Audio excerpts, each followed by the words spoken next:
ದಿನ ಇಡೀ ಕಾಂಗ್ರೆಸ್ ಸರ್ಕಾರವನ್ನು, ಕಾಂಗ್ರೆಸ್ ಪಕ್ಷವನ್ನು, ಸಿದ್ಧಾಂತವನ್ನು ಟೀಕೆ ಮಾಡುವಂಥ ಪತ್ರಕರ್ತರಿಗೆ ಬೆಳಿಗ್ಗೆ ಟೆಂಡರ್ 16 ಕೋಟಿಯ ಟೆಂಡರನ್ನು ಕೊಡುವಂತಹ ಕಾಂಗ್ರೆಸ್ಸಿನ ಮಹಾನ್ ನಾಯಕತ್ವವನ್ನು ನೋಡಿ ಬೆಳಿಬೇಕಾಗಿದೆ.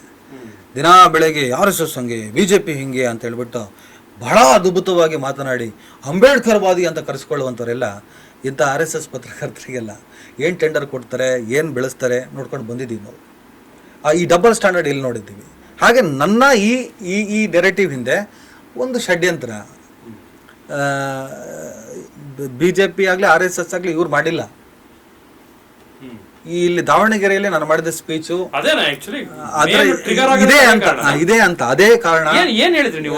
ಸಿ ಕಾಂಗ್ರೆಸ್ನ ಡಿಫೀಟ್ ಮಾಡಿ ಇಲ್ಲಿ ನನಗಿಂತ ದೊಡ್ಡ ಕಾಂಗ್ರೆಸ್ ಇಲ್ಲ. ಇಲ್ಲೇ ಮೈನಾರಿಟಿಗೆ ಭಯಾನಕ ಹೋಯ್ತದು. ಮೈನಾರಿಟಿಗೆ ಬಹಳ ದೊಡ್ಡ ಪ್ರಮಾಣದಲ್ಲಿ ಅನ್ಯಾಯ ಮಾಡಿದ್ದಾರೆ. ಮೈನಾರಿಟಿ ತಮ್ಮ ಸಂಖ್ಯೆಗೆ ಅನುಗುಣವಾಗಿ ಫಾರ್ ಫಸ್ಟ್ ಟೈಮ್ ಅಲ್ಲಿ ಟಿಕೆಟ್ ಕೊಡಿ ಅಂತ ಕೇಳ್ತಾ ಇದ್ದಾರೆ.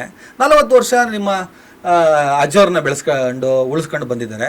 ಅವ್ರು ತೀರ್ ಹೋದ ಮೇಲೆ ಅಟ್ಲೀಸ್ಟ್ ನಮ್ಗೆ ಒಂದಾದ್ರೂ ಅವಕಾಶ ಕೊಡಿ ಅಂತ ಬಂದರೆ ನೀವು ತೀರ ಚಿಕ್ಕ ಹುಡುಗರು ಅಂತ ನಿಲ್ಲಿಸ್ಬಿಟ್ರೆ ಅದು ಅವ್ರಿಗೆ ಮಾಡಿದ ಅನ್ಯಾಯ ಅಲ್ವಾ?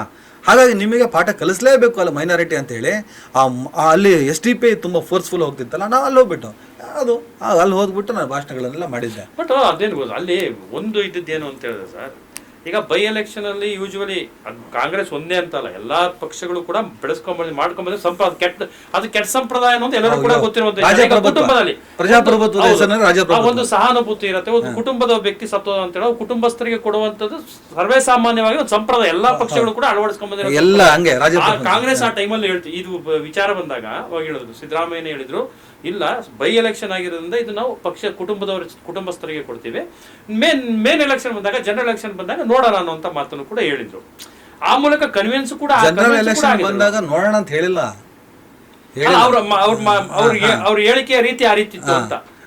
ಬಟ್ ಏನ್ ಗೊತ್ತಾ, ಅಟ್ಲೀಸ್ಟ್ ನಂಬಿಕೆ ಇರ್ಲಿಲ್ವಾ ಜನರಲ್ ಎಲೆಕ್ಷನ್ ಬಂದ್ರು ಕೊಡ್ತಿರಲ್ಲ ಅನ್ನೋ ಆ ನಂಬಿಕೆ ಮೈನಾರಿಟಿ ಹೊರಟೋಯ್ತು ಸರ್. ಯಾಕಂದ್ರೆ ಕಾಂಗ್ರೆಸ್ ನಾವು ಈ ಪ್ರಮಾಣದಲ್ಲಿ ಇವ್ರಿಗೆ ನಾವು ಓಟ್ ಹಾಕಿ ಇವ್ರು ನಮ್ಮನ್ನು ಬೆಂಬಲಿಸ್ತಿಲ್ವಲ್ಲ ಅಂತ ಒಂದು ಆಕ್ರೋಶ ಸರ್. ಅದು ಕಾಂಗ್ರೆಸ್ ಕ್ಷೇತ್ರವನ್ನ ನೀವು ಸೀಮಿತವಾಗಿ ಇಟ್ಕೊಂಡು ನೋಡಿ ಇಲ್ಲ ಕಾಂಗ್ರೆಸ್, ಯಾಕಂದ್ರೆ ಆಕ್ಚುಲಿ ಒಂದು ಕಾಲದಲ್ಲಿ ಏನಿತ್ತು, JDS ಮುಸ್ಲಿಮರನ್ನ ಓಲೈಸಿದಷ್ಟು ಇನ್ನೊಂದು ಪಕ್ಷ ಓಲೈಸಲ್ಲ ಅನ್ನುವಂತ ಪರಿಸ್ಥಿತಿ ಇತ್ತು. ಆದ್ರೆ ಇವತ್ತಿನ ಸ್ಥಿತಿಯಲ್ಲಿ ಏನಿದೆ ಅಂತ ಹೇಳಿದ್ರೆ, ಕಾಂಗ್ರೆಸ್ ಮುಸ್ಲಿಮರಿಗೆ ಕೊಟ್ಟಷ್ಟು ಸವಲತ್ತುಗಳನ್ನ ಇವತ್ತು ಅಲ್ಪಸಂಖ್ಯಾತರ ಅಂತ ಹೇಳಿದ್ರೆ ಕೇವಲ ಮುಸ್ಲಿಮರು ಅನ್ನುವಂತ ರೀತಿಯಲ್ಲೂ ಕೂಡ ಬಂದ್ಬಿಟ್ಟಿದೆ ಅನ್ನೋ ಒಂದು ಇದು ಅಭಿಪ್ರಾಯ.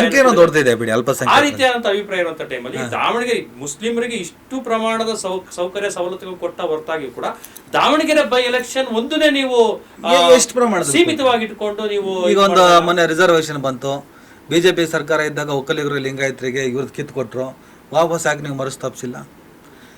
ನೀವು BJP ಕೋಮುವಾದಿ, ಹಿಂದುತ್ವವಾದಿ, ಅವರು ನಿಮ್ಮನ್ನು ಪಾಕಿಸ್ತಾನ ಕಳಿಸ್ತಾರೆ, ನಿಮ್ಮನ್ನು ನಾಶ ಮಾಡ್ತಾರೆ. ಅವ್ರು ಮಾಡಿದ್ದು ಹಾಗೆ ಬಿಡಿ.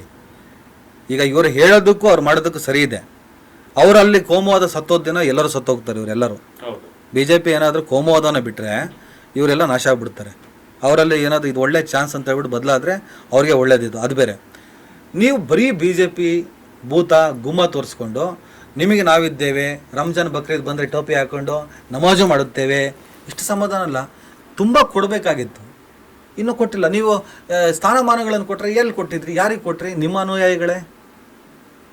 ಯಾರು ರಾಜಕೀಯ ಸಂಘಟಿತರಾಗಿರಲ್ಲ ಸರ್ ಮುಸ್ಲಿಂ, ನೀವು ಅವಕಾಶನ ಕೊಡ್ತಿಲ್ಲ. ನಿಮ್ಮಲ್ಲಿ ಇರುವಂತ ಮೇನ್ ಸ್ಟ್ರೀಮ್ ಲೀಡರ್ಗಳ ಬೆಳೆಯಕ್ಕೆ ಬಿಟ್ಟಿರಲ್ಲ. ಎರಡನೇ ಪಂಕ್ತಿ ಬಿಡಲ್ಲ. ಮನೆ ಗಿಡಿ ಎಲ್ಲ ಆಯ್ತು, ಅವರೇ ಬೇಕು, ಅವ್ರ ಮಗ ಬೇಕು, ಅವ್ರ ಮೊಮ್ಮಕ್ಕಳು ಬೇಕು, ಅಲ್ಲೂ ಅದೇ ಆಗ್ತಿರೋದು. ಮೈನಾರಿಟಿ ಲೀಡರ್ಗಳು ಯಾರು? ಅವರೆಲ್ಲ ಮೈನಾರಿಟಿ ಲೀಡರ್ ಅಂತ ಕರಿಬಾರ್ದು ಸರ್, ಮೈನಾರಿಟಿ ವ್ಯಕ್ತಿಗಳು. ಈ ಮುಸ್ಲಿಮರನ್ನ ಮೈನಾರಿಟೀಸ್ ಅನ್ನೋದು ಸರಿನಾ?